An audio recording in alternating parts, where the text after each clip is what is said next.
Hello and welcome to another River Road Teacher Support video. Now today we're going to be looking at what's in a learning outcome.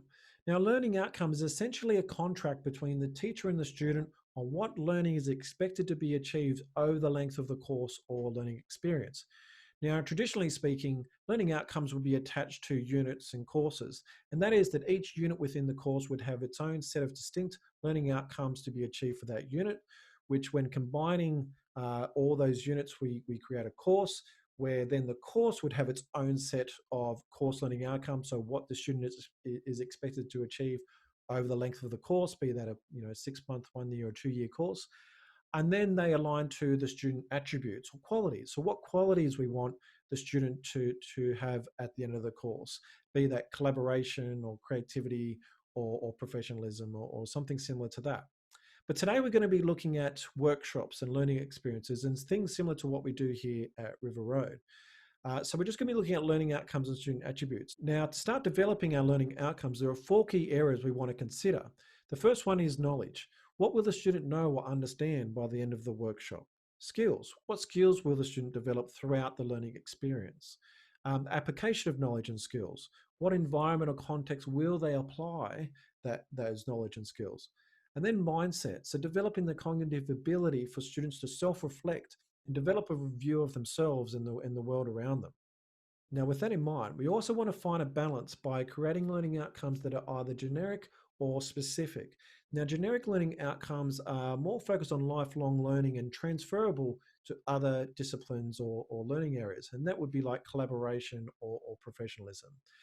Specific learning outcomes are those that are much more specific and focused on the workshop that you're covering. So if it was about songwriting, it might be learning outcomes that focus on song structure or lyrics. Now, the example we have here is a songwriting workshop with 5 learning outcomes. Now, the first thing I've done is identify which ones are specific and which ones are generic learning outcomes. The specific will refer to music or songwriting in some way, and generic will refer to lifelong learning or transferable skills which can be applied to other topic areas or disciplines. I've then gone and identified which ones are focused on knowledge, skills, the application of knowledge and skills, or mindset.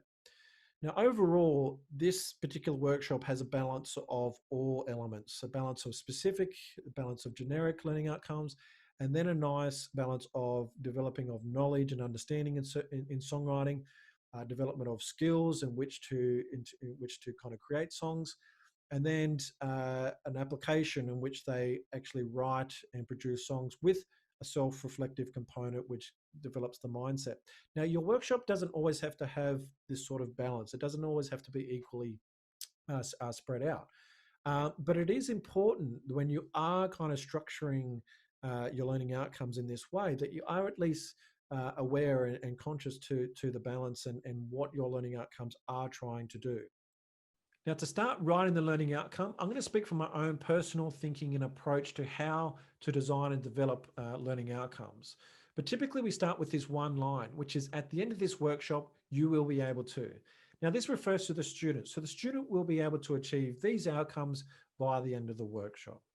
Now, the example that I've got here is just the start of a learning outcome, which is identify harmonic development and voice leading. Now, as you can probably guess, this is going to be a specific learning outcome. It's also good to start with an action verb, which in this case I've used identify, but I also like to add context to my song, like an environment where it's going. So in this case, I've gone identify harmonic development and voice leading in songs. Now I could leave it there, that's a sufficient learning outcome, but I also like to add an outcome or a direction of where is the learning going. And in this case, I've gone identify harmonic development and voice leading in songs for the purpose of developing new material. Now, this is in line with my own structure and how to write learning outcomes, which has 3 levels, which is input, context, and output. So in this case, the input was the harmonic development and voice leading. This is what we're focusing on. This is what we're trying to work with. The context is songs, the vehicle and the environment in which we're going to explore harmonic development and voice leading. And then the output is for the purpose of developing new material. So that's where it's going. And this is how we can also connect this learning to other learning outcomes as well as activities within your workshop.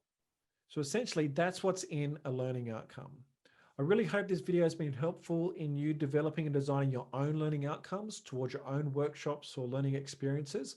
But check out our website, riverroad.edu.au, for more articles and videos like this, but to also sign up to free teacher support workshops, as well as book a free consultation time with myself for us to discuss and explore your own workshops and learning experience that you want to develop. So thanks again, guys, and I hope to see you soon.